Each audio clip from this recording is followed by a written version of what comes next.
नमस्कार, आप देख रहे हैं आज न्यूज़ तक। हम बनेंगे आपकी आवाज़।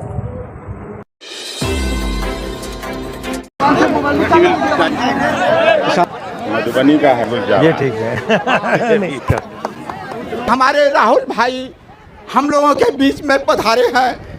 आज इस देश में मोदी की सरकार में सारे किसान जो सबका भरण पोषण करते हैं वो आज भिखारी का ऐसा बन गया है। हम अपने महान नेता इस देश के राहुल भाई से निवेदन करेंगे, एमएसपी को कानूनी दर्जा दिलाने की लड़ाई आप हमारे तरफ से लड़िए। हम लोगों का हाल दिन ब दिन नीचे से नीचे गिरते हुए चला जा रहा है और वो आपके सामने खुद दिखाई दे रहा है कि कितना कमज़ोर सब 10 बीघा 12 बीघा 15 बीघा खेती करने वाले लोग हैं।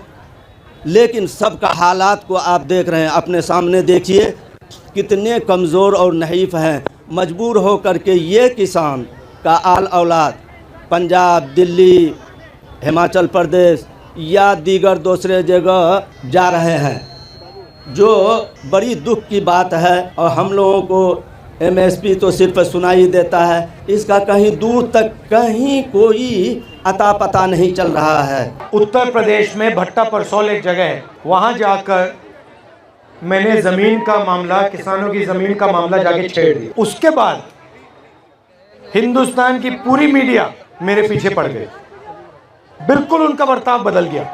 क्यों? क्योंकि जो किसानों की ज़मीन की बात थी उसको मैंने जाके उठा दिया। उसके बाद भट्टा परसौल के बाद यूपीए ने, कांग्रेस पार्टी ने ज़मीन अधिग्रहण बिल पार्लियामेंट में पास किया। 4 गुना कॉम्पेंसेशन किसानों को अपनी ज़मीन के लिए, 4 गुना, मार्केट रेट से 4 गुना। मोदी जी का पहला काम पार्लियामेंट में आकर इस बिल को रद्द करने का था। तो मेरा कहना है कि जो भी राजनेता किसानों की ज़मीन की रक्षा करने की बात करेगा उस पर 24 घंटा मीडिया का आक्रमण शुरू हो जाएगा। अब यहाँ पे ये आपका एसएसबी का है, कानून के मुताबिक अगर ये ज़मीन इस्तेमाल नहीं की गई तो 5 साल के अंदर आपको वापस मिल जानी चाहिए, ये कानून है। मगर यहाँ पे हिंदुस्तान की सरकार ज़मीन अधिग्रहण बिल के कानून को तोड़ दी। और मैं आपको आश्वासन दे सकता हूं कि अगर हमारी सरकार आएगी तो एकदम ये जो आपका काम है हम करके आपको दे देंगे। किसानों को चारों ओर से घेरा जा रहा है, आपकी ज़मीन छीनी जा रही है, आपसे ज़मीन ली जाती है। अदानी जी जैसे बड़े बड़े उद्योगपतियों को फ्री में तोहफे जैसे गिफ्ट में दी जाती है। दूसरी तरफ से खाद, बीज, इन चीज़ों में आप पर दबाव डाला जाता है, आपसे पैसा छीना जाता है।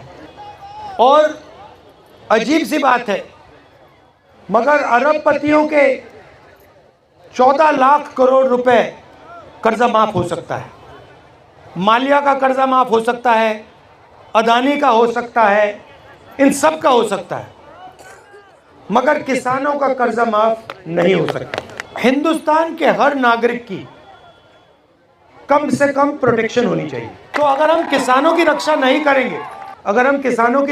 करेंगे, चाहे वो एमएसपी की बात हो, कर्जा माफी की बात हो, सही दाम दिलाने की बात हो, अगर किसान को ये नहीं लगेगा कि देश की सरकार हमारी रक्षा कर रही है तो देश आगे नहीं बढ़ सकता। और आज सच्चाई है कि जो किसान के दिल में जो डर है उसको सरकार मिटा नहीं पा रही और किसान ने सरकार पे पूरा का पूरा भरोसा खो दिया है। मगर मैं आपको यहाँ ये कहने आया हूँ कि हमारी कोशिश रहेगी कि जो आप भरोसा खोए हैं वो एक बार फिर आप हमारी सरकार पर भरोसा करें।